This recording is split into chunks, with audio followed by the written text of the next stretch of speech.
نیکی میں اکتاہٹ، بے رغبتی اور عدم تسلسل سے بچو، کیونکہ اللہ تعالیٰ اس وقت تک تم سے نہیں اکتاتا جب تک تم خود نہ اکتا جاؤ۔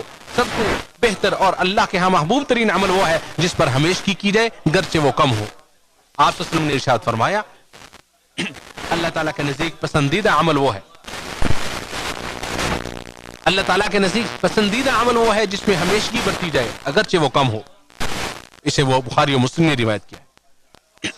اور نبی صلی اللہ علیہ وسلم نے اس شخص کے عمل کو معیوب قرار دیا جو نیکی کرنے کے بعد اس میں کوتاہی کرنے لگتا ہے، جیسا کہ آپ صلی اللہ علیہ وسلم نے عبداللہ بن عمر بن عاص رضی اللہ تعالیٰ عنہ کو مخاطب کر کے فرمایا اے عبداللہ تو فلاں شخص کی طرح نہ ہو جانا، وہ قیام اللیل کرتا تھا پھر اس نے چھوڑ دیا۔ اسے بخاری و مسلم نے روایت کیا ہے۔